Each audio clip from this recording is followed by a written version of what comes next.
It's like a classroom.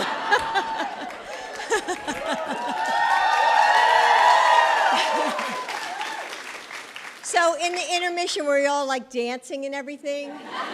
Get a little movement. You've been sitting for a while, so thank you for standing. But, I'm glad you get a little, like you said, Robin, a little movement, right? That's what it's all about.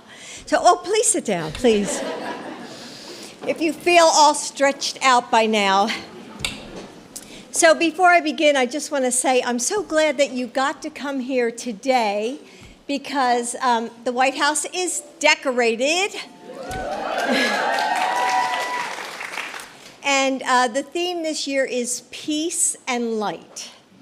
So I hope that you all feel that sense of, peace and light, and that just for a moment when you leave here today that you feel, a sense of joy.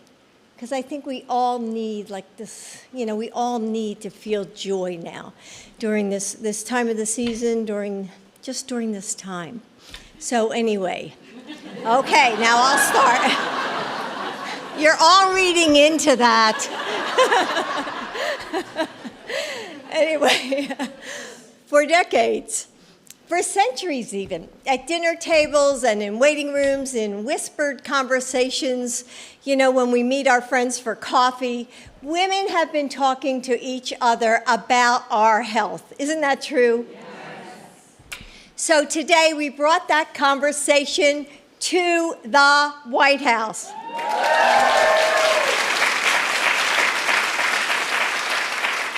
Today we are saying to women everywhere, we hear you, and we will get you the answers you need. So thank you for joining us for the White House Conference on Women's Health Research. The United States has the best health research in the world. Yet women's health is understudied and research is underfunded, and so many of you have said this. And the United States economy loses $1.8 billion in working time every year to menopause symptoms that upend women's lives. And that's what Maria Shriver and I talked about on that Saturday afternoon in April last year. So Maria keeps this quote next to her phone. You have a stationary phone? In her office, and it says, why go to the moon? And your uncle, President Kennedy, asked, we choose to go to the moon in this decade and do other things, not because they are easy, because they are hard. So, Maria, thank you for carrying on that mission, pushing for breakthroughs that are never easy but possible. Thank you.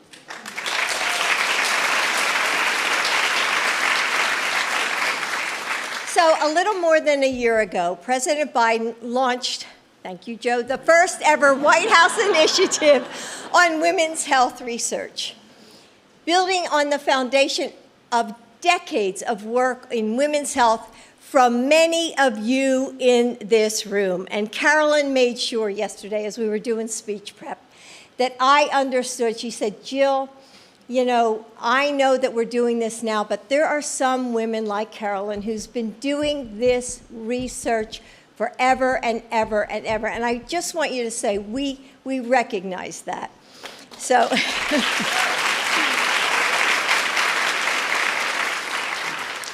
you heard from Carolyn, our incredible team here at the White House who's ensured that government-funded research and they will include women from the beginning. And that means designing studies and separating the data, which everyone has said, and reporting findings to create treatments specifically for women and for men. I mean, we're not going to leave you guys out. And we've invested nearly $1 billion in this research on women's health.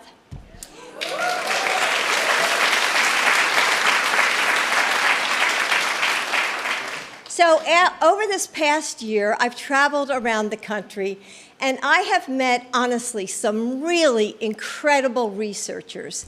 And I've been to universities and the New York Stock Exchange to bring people together and create connections across industries. And the women of this country are paying attention. Researchers and business leaders are too. So we brought all of you into this room to elevate all this information, discoveries that will change how we treat menopause symptoms. We've talked about this all this morning. Research that uses genetics to find the cause of extreme morning sickness. And I heard this a couple weeks ago, and I was particularly interested because my own granddaughter was going through the same thing.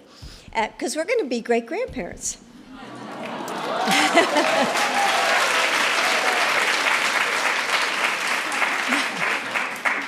So funders and founders who are seeing the market for women's health products triple. Advocates who are making sure that women know that solutions are at our fingertips if we just keep fighting for them. Together, we've laid down a new line, a marker of our progress toward closing the gaps in women's health.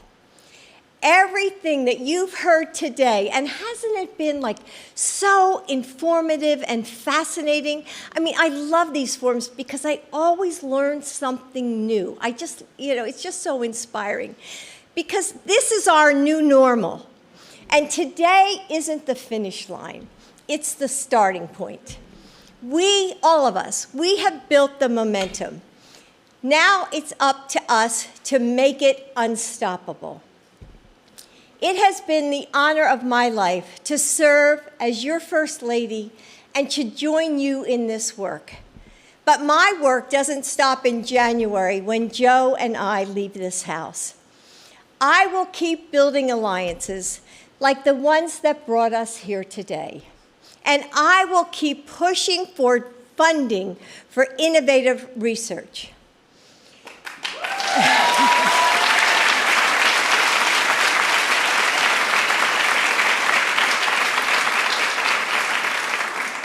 So join me. Be the researcher who makes sure that each proposal you work on considers women from the beginning. Be the investor who searches for the next breakthrough product of treatment. Be the voice in every space, from boardrooms to classrooms to laboratories, who asks, what are we doing to advance women's health? Let's make a promise to all those women out there right now, sitting in a parking lot somewhere after a doctor's appointment, wondering why you're not being heard. So maybe feeling, like you're all alone. And I'll just have to stop here for 1 second. I did hear during that little intermission thing, like, we're not putting our doctors down, right? So some doc in the back said, it sounds like you're putting the docs down. We're not putting the docs down. I don't want you to feel that way, but I think the docs are joining us and saying, hey, we want the answers. So I just want to make that 100% clear. So the White House, all of us here, we will keep fighting for you until your worries turn into answers, your symptoms into solutions, until women everywhere benefit from the life-saving and world-changing research that we know is possible. A new future can ring out from this conference, one that answers the call from women who have been waiting for too long. Let this be the moment that we push harder, the moment that people say, change the world of women's health forever. Thank you.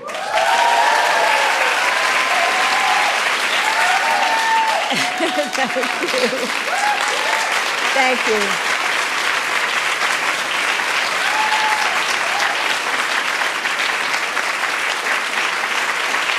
Thank you. Thank you very much. Please. So I'm so grateful to have a president who heard us and took action quickly. So without Joe, really, this wouldn't have been made possible. And that's the power of someone who understands how to make things happen in government. Because God knows, Joe, you've been here for, what, 50 years? So someone who has fundamentally shifted how our nation approaches women's health research. So please welcome my husband, your president and champion, I think, of all of us. So my husband, Joe Biden. Come on, Joe.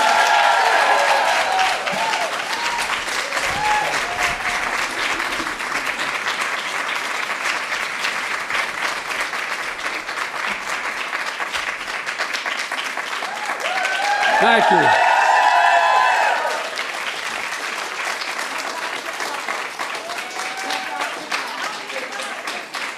Thank God she said yes the fifth time I asked her to marry me.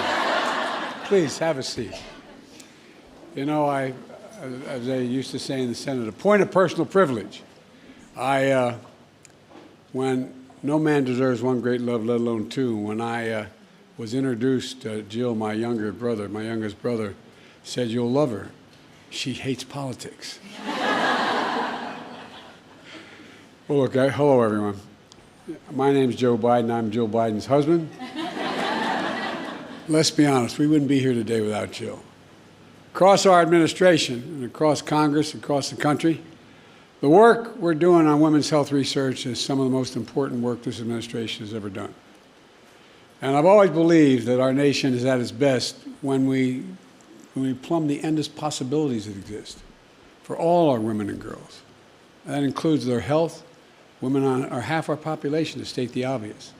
But like Jill said, for too long they've been underrepresented when it comes to health research. And that's real. You know, that's why over a year ago, we launched the first ever White House initiative on women's health research. And the goal was to fundamentally change and improve how we approach and invest in women's health research. We weren't doing enough of it. And to pioneer the next generation of scientific research and discoveries that are going to improve care for women receive all across the country. Because the fact is, the health of our moms and grandmothers, sisters and daughters, friends and colleagues affects not just women's well-being, but the prosperity of the entire nation. And that's a fact. We haven't gotten that through to the other team yet. No, I mean it, across the board. Anyway, I won't get into it. But that's why in my State of the Union address this year, I called on Congress to invest $12 billion in women's health research to benefit millions of lives and families and communities all across America. Folks, but my administration wasn't going to wait for Congress to secure the funding. We looked for other ways to prioritize women's health with existing dollars that are already in the government and to get important work started. And I knew where to start. Rosa DeLauro. Rosa, stand up. I'm not joking. They say in Southern, y'all think I'm kidding. I'm not kidding. She's incredible. Every important thing I've ever tried to get done, no one paid attention to, you were there for me. I mean it sincerely. You're the best, Rosa. What you did on child tax credit, I mean, across the board. And folks, women's health is something that matters so very much. Along with members of her today, she's going to keep this effort going when Jill and I leave. Well, we're going to fight like hell. And we're no longer going to be president and first lady, but we're not going away. And so,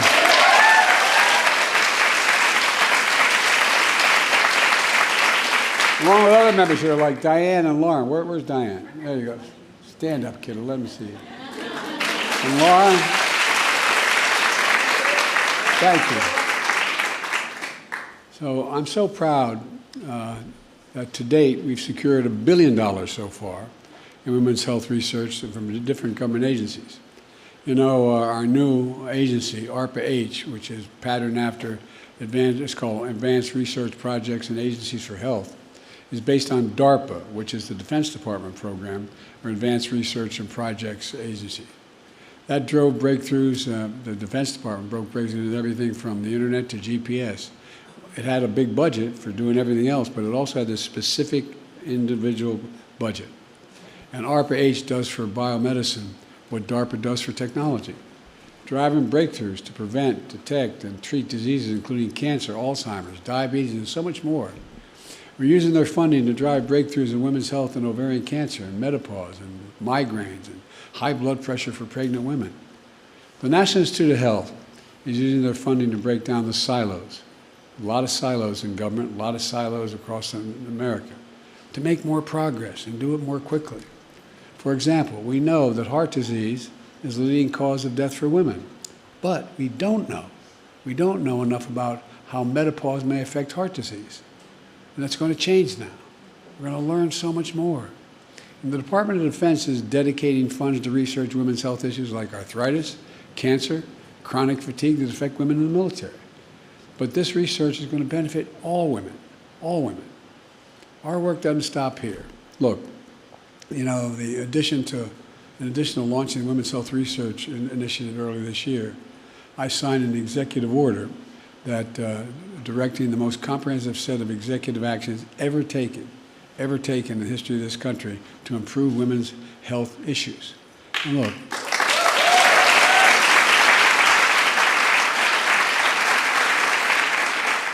it ensures that women's health is integrated and prioritized all across the entire federal government, all research projects and budget plans, across the entire government.